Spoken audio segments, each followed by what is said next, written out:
Opportunities to decide how they will spend their lives come in different ways for different people. More than just recognizing these chances is the permanent joy brought about by listening and responding to them according to God's plan. For Sr Adela V. Paternina, T.C., her opportunity to decide how she would live the rest of her life came to her 57 years ago when she chose to enter the Capuchin Tertiary Sisters of the Holy Family, a religious congregation founded at the shrine of Our Lady of Montiel in Benaguasil, Valencia, Spain, by Bishop Luis Jose Maria Amigo y Ferrer, OFM Cap. Now, as her 78th birthday is approaching, she sees her life as simpler but more real than it was before. I came to know Sr Adela in 2007 when I started living with the sisters at Holy Family Home, Cabug, Bacolod City. I knew little things about her, but after Sunday Mass, I would come to her and kiss her. The children were so fond of her. She had lived in a number of different cultures, and thus she spoke a combination of languages which I couldn't fully understand. When talking with her before, I would usually look at her eyes. The way she smiled told me what she had said were words that were full of concern. She would hold my hand gently, and I would find peace in her loving touch. I really wanted to know more about her. Hence, I felt so blessed when Father Sean Coyle, our editor, suggested that I do an article about her before she left the Philippines to return to Cartagena de Indias, Colombia, her homeland. Modern technology has made it possible for us to communicate. She was in Cebu City when I sent my questions by email, and I was surprised to receive her answers days after. She recalled how the seed of her religious vocation started. After attending a retreat during her second year in high school, Sr Adela felt the desire to give her life forever to Jesus as a missionary sister. She can still remember exactly the effect it had on her when she received a picture from a priest. The picture showed a group of indigenous people. Upon watching it, she knew in her heart that Jesus was calling her to follow him in religious life. It was that experience that converted her into a fervent and pious person.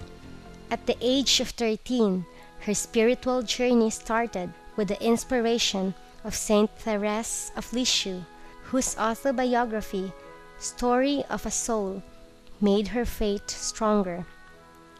She loved reading the book because it narrates how Saint Therese lived and presented her little way to holiness. Sr Adela was studying some college courses, including music, from 1948 to 1952. Before Vatican II, 1962 to 1965, it was impossible for her to read the Bible because it was forbidden. However, nothing could stop her from worshiping and drawing closer to God. She was praying the rosary and attending morning mass daily.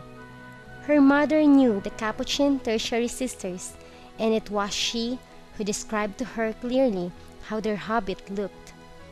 When the TC sisters arrived in their place for the first time, she recognized them immediately. That was her opportunity to shape the rest of her life in a way that would eternally fulfill her soul. That was her moment to dedicate her life to God forever. She entered at the age of 20. Sr Adela had her postulancy in Bogota. Naturally, during the first week, she missed her family so much. She was the fifth child in a family of 9 siblings. But because it was her heart's desire to follow Jesus, it did not take her long to feel at home. She was filled with gladness that the sacrifices and the difficulties were so normal for her.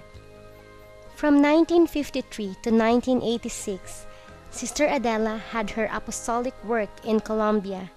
She was a teacher in different schools and in the government of the province of the congregation. In 1986, she took part in the General Council of the congregation and was elected to the General Council, while Sister Maria Elena S. Echevarren from Spain was chosen as General Superior. She is now the Superior of the Vice Province of the Philippines, which includes a community in Korea and a community in India. Sister Adela came to the Philippines for the first time in November 1988. She was accompanying Sister Elena. After that, she visited the country almost every year as part of the General Council. Visiting almost all of the places where the congregation served was very memorable for her. It gave her a lot of experience that enriched her knowledge and increased her vision about the world and the needs of its people. After 12 years, she offered herself to the new General Superior to work in the Philippines. Her offer was accepted and she was then sent to the Philippines. She arrived in Manila on 14 March 1999. Sister Adela's first assignment was in Talisay City, Negros Occidental.